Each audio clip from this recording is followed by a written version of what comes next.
Shana here from Fitz Media Productions, and I'm joined with Tabitha O'Neill, and she's a registered nurse with a very interesting story. Thank you so much for joining me. Thank you for having me. It's very lovely to be here. And you've been a registered nurse for quite some time now. How is that going here in Warrnambool? I've been a registered nurse since February this year, and it's going so well. I love working at Southwest Healthcare. The support that we get from the education team and the unit managers, just everyone in general at Southwest Healthcare is really amazing, and I really have definitely found my calling in nursing. I love it. You've come to us with a really interesting story, talking about over 5 years of living with pain and not being recognised in the health industry.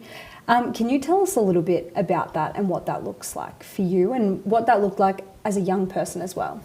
Yeah, absolutely. So my pain started when I was about 16, so probably around the November of that year.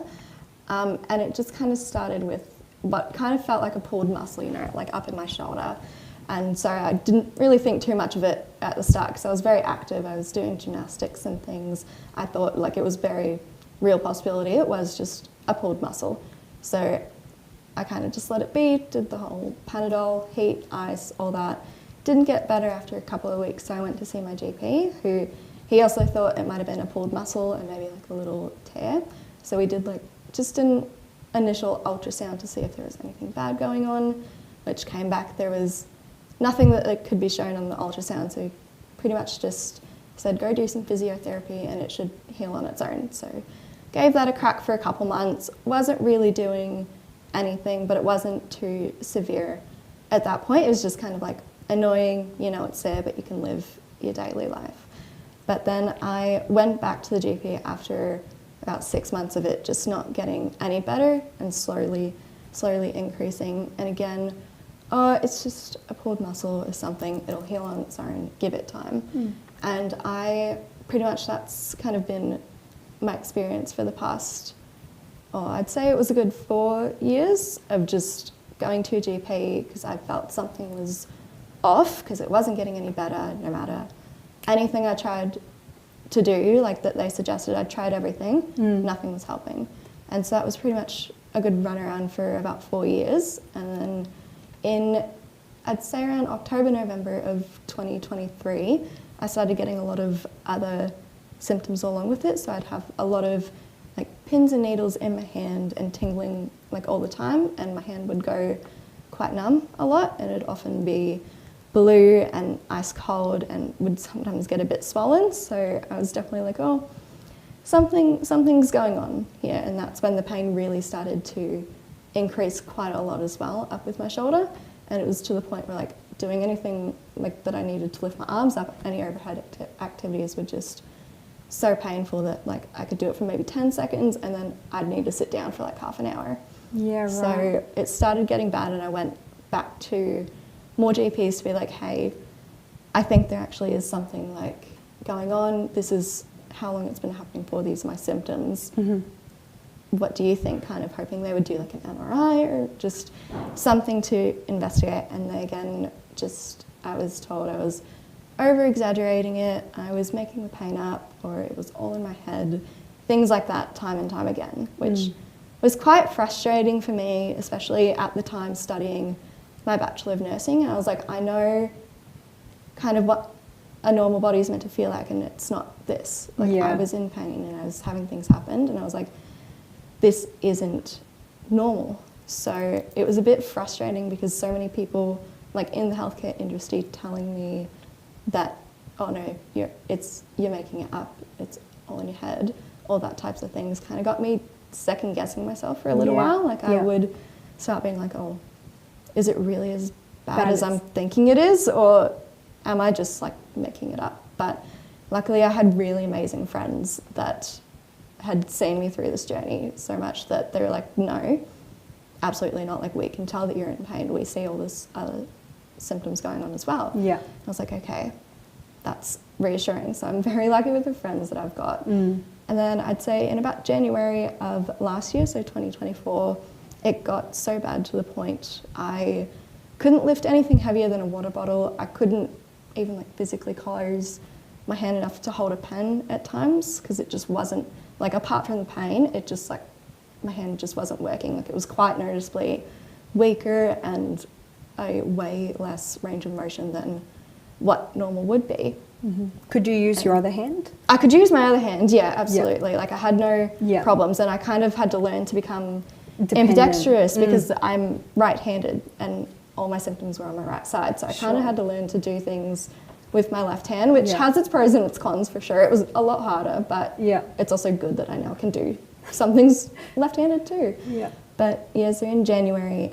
of last year, I kept getting dismissed time and time again by GPs. I'd been to ED for a couple of times because the pain was just so severe. Yeah. And again, just time and time again, dismissed and not believed with my symptoms. So I actually ended up emailing a surgeon that did one of my surgeries when I was 17, when I had something called myositis ossificans, which is just like a bone going in the muscle.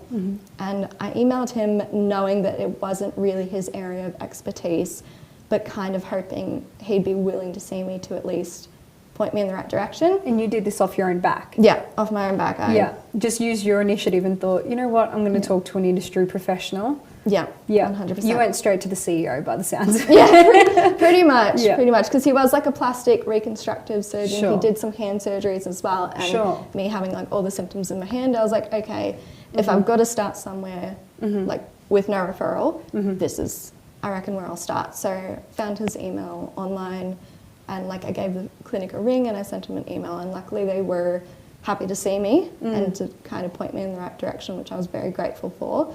And so I saw him at, I think it was about the end of January last year, and within about 5 minutes of just examining me and listening, like actively listening to my symptoms, and then doing a couple of tests to kind of provoke the symptoms, so like raising my arm above my head, immediate onset of all those symptoms. So it was a very, very visible thing that I had been showing GPs as well and just wasn't believed. And he said, I think you've got something called Thoracic Outlet Syndrome.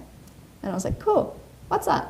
And what do I do about it? Yeah, exactly. So he sent me for a Doppler ultrasound, which is just like a normal ultrasound, but it uses special like waveforms or something to assess the blood flow through your blood vessels. So he sent me for one of those, and I was lucky enough to get it done on the same day. Wow.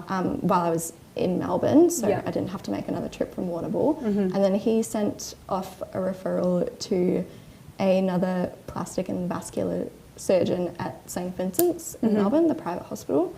And I obviously was a couple months wait to get into him, which I was more than understanding of. And I saw him early May last year, so 2024, and pretty much within, again, 5 minutes of meeting me, he did the same tests. He looked at the ultrasound results and was like, you definitely have thoracic outlet syndrome. We're going to book you in for surgery. I was like, okay. SHB Lending's Tony White has developed his customer-first approach over 30 years in the banking and finance industry. That experience allows Tony to provide valuable insights to his clients. Tony is passionate about seeing his clients achieve financial success.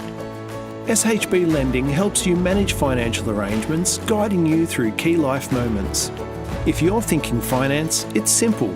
Think Tony White, SHB Lending.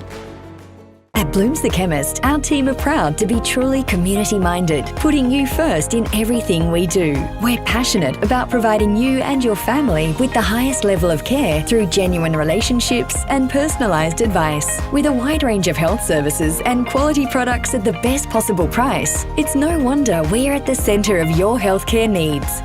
Visit Bloom's the Chemist today and experience the Bloom's difference for yourself. 143 to 149 Lava Street, Warrnambool. So I had compared to my left arm, which my right side is my dominant side, so you'd think that should be stronger. In reality, it was only about 20% grip strength and function left. So luckily we didn't have to wait too long for surgery. And so that surgery involved what exactly? So they had to completely remove my first rib, dissect my brachial plexus and a bit of the scalene, and had to reconstruct the subclavian artery and vein because the Thoracic Outlet Syndrome caused. Like, it was compressing all the blood vessels and nerves for so long that there just wasn't enough blood flow in my arm. And one thing I can clearly remember of that day before I actually had surgery was I was sitting in the little pre-op area on the bed, and my surgeon came out to do his final check and mark the site where they draw the pretty arrow on you, and he was doing all his little tests, and one of them is called a ruse test. So it's where you lift your arm above your head and in that position and stuff, and if it provokes the symptoms, that's one of the classic signs of Thoracic Outlet Syndrome, apart from scans and imaging. So he did that test and was feeling for my pulses, and as soon as I lifted my arm up from my side at all my radial pulse was gone. Goodness. So the artery was so compressed from it that any positional change would cause all those symptoms, which is why I had constant pins and needles and tingling and blueness and numbness and weakness and all of that, and the pain. After years of having this pain at such a young age, you said you discovered it when you were around 16 years old. Yeah. What was it like growing up with this pain that was sitting in that background of your life that you were trying to live as a young person? Yeah, it was really frustrating after a while. Again, at the start, I thought, oh, okay, it's something that'll just go away. I've got to give it time. So I took a couple of months off work. I worked at Macca's, so it was just a fun little part-time job while I was in high school. But I took a little while off that, and I stopped doing gymnastics and cheerleading because it just physically was too painful and just couldn't keep up with it anymore. Like, I just physically couldn't do anything without being in so much pain. So it was quite frustrating when it didn't seem to get better, because I was like, well, what is going on? Like, everyone's telling me there's nothing wrong. Like, is this just what normal's meant to feel like? Like, am I exaggerating it? So it made things like that quite hard. It also made learning to drive hard. Sure. And this is something my mum and I only really clicked after I had the surgery last year.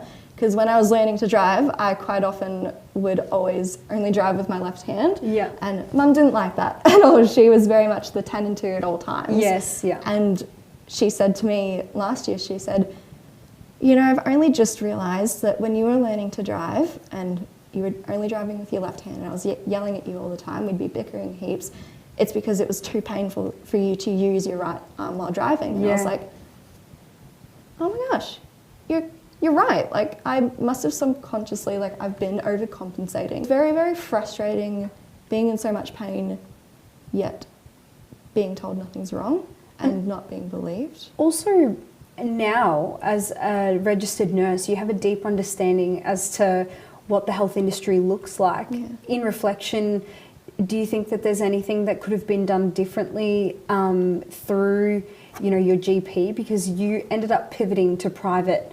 healthcare to get the help that you needed and literally taking it into your own hands? Now, as a registered nurse, what would you have hoped would be different?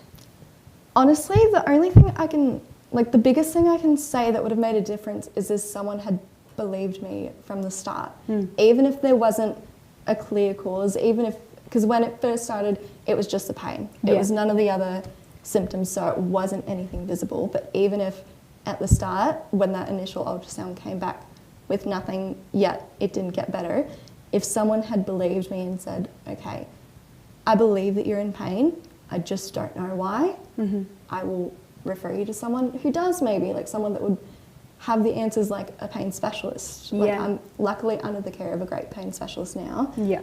But if they had referred me on to someone that might have a little bit more of an understanding or an idea, or even just an idea of what tests they could run that they hadn't, because all I had was that ultrasound when I was 16, and nothing since. So if I had been believed from the start, it not only would have probably avoided quite a lot of the complications I had, but it also would have reassured me that I wasn't just making it up, or that I wasn't just, like, had no tolerance for pain. Like, it just would have been very reassuring. After going through a treatment that went for such a long period of time, what kind of hope would you like to give those that are experiencing a chronic illness now? I want to say just you have to be your own biggest advocate, because no one knows your body the way you do. Like, you are the only person that knows exactly what you are experiencing. Even others with similar or the same conditions have different experiences to you. So you really have to be your own biggest advocate, and if you know something is not right, get a second opinion, get third, fourth, fifth. In my case, it was about the 12th opinion before someone actually listened to me, and that's just because I didn't stop fighting. I knew that there was something going on, and once I felt like I had exhausted all options with GPs, that's when I was like, okay, you know what, I'm taking this higher. Like, if the GPs aren't going to refer me or have any ideas, then I'm going to find someone that will listen to me. So I just want to tell everyone struggling with chronic illness, whether it's chronic pain like me or something else, that just keep fighting until your voice is heard and until there's someone that believes you. Because there will be someone out there. And even if they don't know what's wrong, if they believe you, that's a start, because that means they're willing to investigate and to help find out the cause. And especially being a healthcare worker now, like being a registered nurse, there will always be someone out there that believes your pain. And you're in safe, well, whoever's working or whoever you're treating is definitely in safe hands now, because you're a registered nurse. If anyone knows what pain is, it's yourself. How are you finding that experience and your personal experience transferring into your everyday job? I find it transfers quite a lot into my everyday job, because obviously working in the hospital, a lot of patients are acutely unwell with anything under the sun, and they've got pain because of whatever condition. And especially where I'm at currently on the day stay unit, so we do all the day procedures and surgeries where they don't need an overnight stay most of the time. Most of the time after surgeries, you will have some pain. So just being able to believe a patient when they tell me what their pain score is, and not try and play it down or dismiss it and say that it's less than what it is, and believe them and do whatever I can to help that pain, really is, not only it's obviously a good thing for my patients, but it's kind of healing for me as well, because I went through all the not being believed purely because of how I looked, how I acted when I was in pain. Because I remember one of my ED presentations before I had my actual diagnosis and surgery, when I was just in so much pain that it was genuinely the worst it had been in about 5 years. I was very much shot down, saying, your pain can't be that bad, you look fine, all your vitals are fine and everything, because there can definitely be indicators that someone's in pain, like higher heart rate, they can be visibly distressed. However, for someone, especially someone with chronic pain, where they've got a high threshold, but also where that's their new normal, they've learnt to mask the pain because that's what they have to do to live a day-to-day life. And that was my case. The pain had become my new normal, so I had learned how to kind of cover it up. So then when I was in a really severe flare-up of pain, I didn't really show it. I didn't have any physical indicators that you could get just by looking at me. And I think that's a big reason as why I wasn't believed, and why a lot of people that say they have pain aren't believed, is because everyone has kind of a vision in their head of what pain looks like, and when you don't fit that vision, it's very, very easy for someone to say that you don't have that pain because of that. So knowing what I do with that from my own experience, I'll always believe a patient when they tell me that their pain is whatever they say it is. And if they know, if they know something's wrong, I will believe them, and I will be their voice if they need it. Thank you so much, Tabitha. Your story is incredible, and thank you for sharing it with us on Good Chat.